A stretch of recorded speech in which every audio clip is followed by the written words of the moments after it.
Assalamualaikum warahmatullahi wabarakatuh. Saya Rizky Aulegi Nanyar sebagai moderator ingin memaparkan presentasi dari kelompok E dengan NRP genap.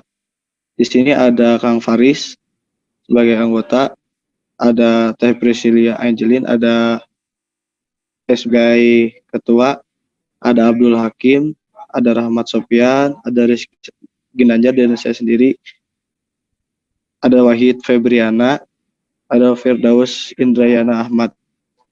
Di sini saya akan memaparkan sebagai moderator. Ada rumusan masalah dibagi beberapa poin. Poin A, kebijakan program pengangguran defisit APBN, dan poin B, kebijakan menyangkut perekonomian. Poin C, dampak kebijakan, dan poin D, dampak bagi perekonomian. Masuk ke pembahasan. Ada poin A, termasuk jenis kebijakan apa program pengangguran defisit APBN yang dilakukan oleh pemerintah pada tahun 2018. Dan poin B, dampak kebijakan tersebut ceteris paribus terhadap perekonomian Indonesia dengan melihat apa yang terjadi terhadap tingkat output dan tingkat harga dalam jangka pendek. Poin C, dampak kebijakan tersebut dalam jangka panjang. Dan poin D, dampak negatif bagi perekonomian dalam jangka pendek akibat kebijakan tersebut.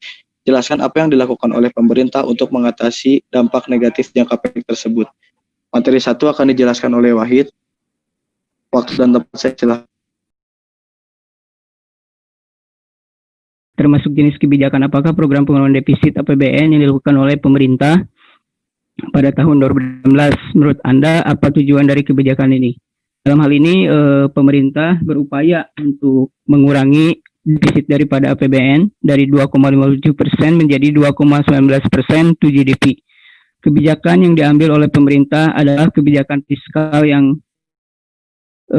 dengan meningkatkan penerimaan pajak. Seperti kita tahu bahwa penerimaan negara terbesar yaitu dari sektor perpajakan. Strategi di bidang perpajakan didukung upaya intensifikasi perpajakan dengan memperluas basis perpajakan dan meningkatkan kepatuhan pajak sehingga tax ratio akan meningkat. Dengan upaya itu pemerintah berharap penerimaan negara akan meningkat sehingga defisit anggaran bisa ditekan dari 2,57% to GDP menjadi 2,19% to GDP. Kemudian tujuan daripada kebijakan ini yaitu yang utama untuk menekan tingkat defisit anggaran APBN tadi gitu. Yaitu dengan meningkatkan penerimaan negara melalui pajak atau tax ratio. Tentu dengan kebijakan ini daya beli masyarakat akan mengalami penurunan yang akan mengakibatkan penurunan investasi dan juga produksi. Sehingga perekonomian mengalami pelambatan. Sehingga perlu upaya-upaya untuk membuat keseimbangan supaya perekonomian itu tetap stabil. Mungkin di sini bisa dengan kebijakan makro yang ekspansif untuk bisa menekan daripada pada daya beli masyarakat untuk bisa menaikkan daya beli masyarakat. Mungkin dari saya seperti itu. Terima kasih. Oke, terima kasih Wahid untuk pemaparan materinya. Lanjut, untuk materi kedua akan dibahas oleh Kang Faris. Waktu dan tepat saya persilahkan.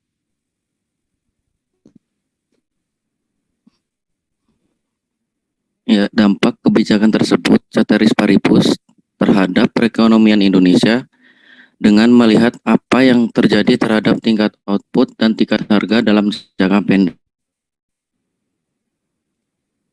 Untuk menyatakan hubungan operasional antara harga dan kuantitas suatu barang, ceteris paribus di sini berarti bahwa asumsi yang diambil ialah mengabaikan berbagai faktor yang diketahui dan yang tidak diketahui yang dapat mengaruhi hubungan antara harga dan kuantitas permintaan. Berdasarkan hasil penelitian, ternyata peningkatan harga dalam jangka pendek, peningkatan agregat demand sebagai dampak ekspansi moneter tidak signifikan berpengaruh terhadap tingginya inflasi di Indonesia, Walaupun demikian, ada dua variabel dari komponen agregat demand, yaitu konsumsi masyarakat dan ekspor yang berpengaruh positif dan signifikan terhadap inflasi. Mungkin itu dari saya, terima kasih.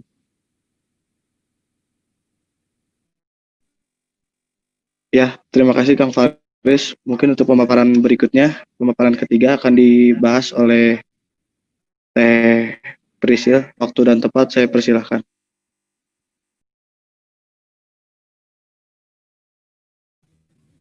Baik, terima kasih. Untuk pertanyaan di poin C ini, yaitu jelaskan juga dampak kebijakan tersebut dalam jangka panjang. Slide selanjutnya.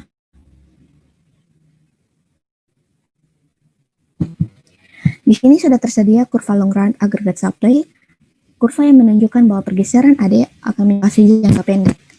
Secara teoritis, jika terjadi akan menyebabkan adverse supply shock. Adverse supply shock ini akan menggeser kurva AD dari AD1 ke AD2, di mana terjadi pergeseran ke sebelah kanan, di mana keseimbangan akan berubah dari titik A ke titik B.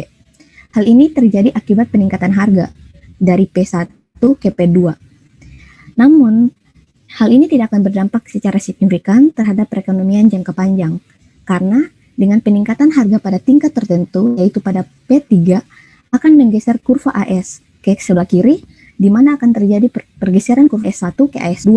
Poin keseimbangan akan berubah dari B ke C pada kurva long run aggregate supply yang semula. Artinya, government expenditure atau pengeluaran pemerintah akan mendorong konsumsi masyarakat, namun akan diikuti dengan penurunan nilai rupiah, dan akibat dari hal itu akan menyebabkan terjadinya titik keseimbangan yang baru atau terciptanya titik keseimbangan yang baru, permintaan dan penawaran terhadap barang dan jasa secara jangka panjang. Terima kasih. Baik, materi selanjutnya, materi keempat, akan dibacakan oleh Rahmat dan Hakim. Waktu dan sempat untuk Kang Rahmat.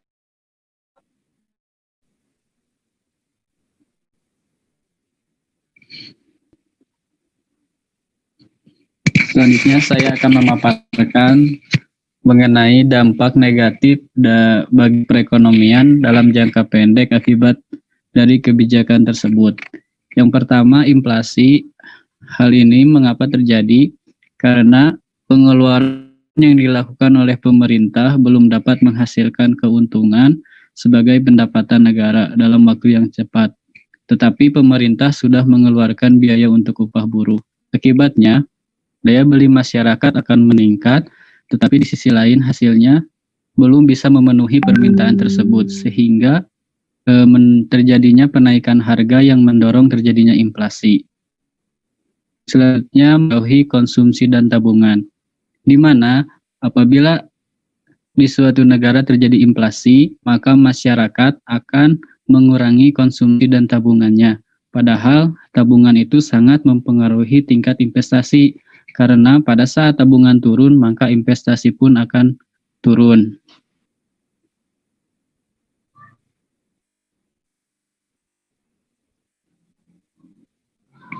Yang ketiga, mempengaruhi juga kepada tingkat pada selanjutnya, dampak dari dikeluarkannya kebijakan tersebut akan mempengaruhi juga kepada tingkat pengangguran, di mana pada saat investasi menurun, pasalnya banyak pihak yang dirugikan.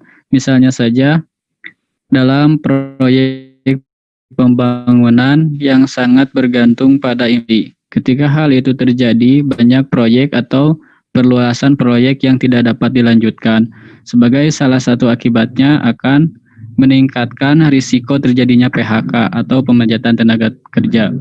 Begitu juga pada dunia bisnis, karena pada dasarnya dunia bisnis juga sangat bergantung kepada tingkat investasi. Pada saat tingkat investasi menurun, dunia bisnis juga tidak dapat meningkatkan produksinya sehingga mengurangi pendapatannya dan akan meningkatkan juga risiko terjadinya PHK atau pemecatan tenaga kerja, sehingga akan menyebabkan tingkat pengangguran di suatu negara akan meningkat.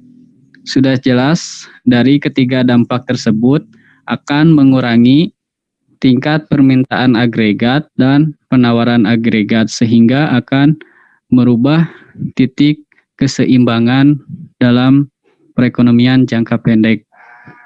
Mungkin dari saya dicukupkan sekian. Selanjutnya materinya akan dilanjutkan oleh Hakim. Waktu tepat dipersilahkan.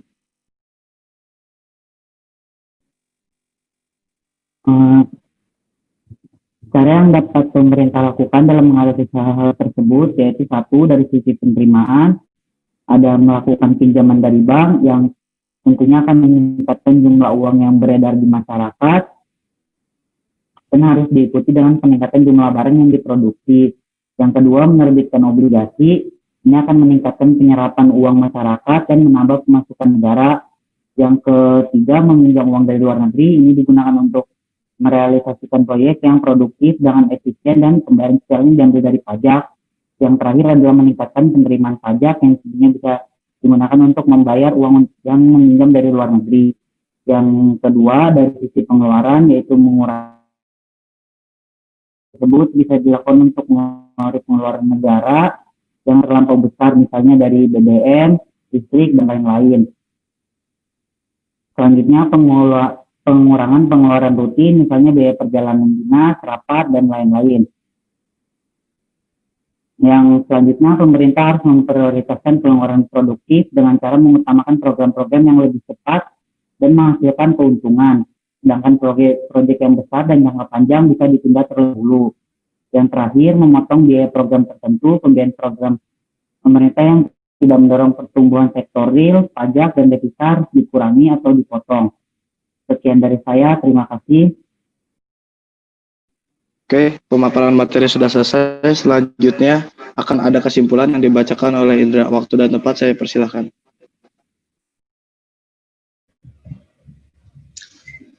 Ya, baik. Kesimpulannya adalah pemerintah memegang peranan yang penting dalam perekonomian negara. Tidak hanya berperan sebagai pelaku ekonomi, tetapi juga sebagai regulator, membuat sekaligus pelaksana kebijakan-kebijakan yang telah dibuat tersebut. Nah, kebijakan bidang ekonomi yang dilakukan pemerintah dinamakan kebijakan fiskal, dan salah satu kebijakannya yaitu kebijakan ekspansif. Kebijakan dengan menambah jumlah uang yang beredar atau JUB di masyarakat, terlepas dari surplus atau defisitnya pada negara. Dalam kasus ini, pemerintah melakukan perencanaan penurunan defisit negara untuk tahun 2015. Kebijakan di bidang ekonomi akan memiliki dampak pada jangka pendek dan jangka panjang. Dalam jangka pendek akan memberikan dampak seperti terjadinya inflasi, penurunan tingkat tabungan dan konsumsi masyarakat, hingga pengangguran. Tetapi untuk jangka panjang akan memberikan dampak yang sebaliknya. Dengan asumsi ceteris paribus, jangka panjang, maka defisit negara dalam arti di sini bahwa pemerintahan memberikan stimulasi dalam perekonomian akan menciptakan suatu tingkat harga yang baru dan membentuk equilibrium yang baru pada kurva LRAS yang dianggap tetap atau vertikal. Ya, sekian. Terima kasih. Mungkin pemaparan materi dan kesimpulan sudah dilaksanakan dengan baik. Sekian presentasi dari kelompok kami, kelompok E dengan NRP genap. Wabillahi taufiq wal hidayah. Assalamualaikum warahmatullahi wabarakatuh.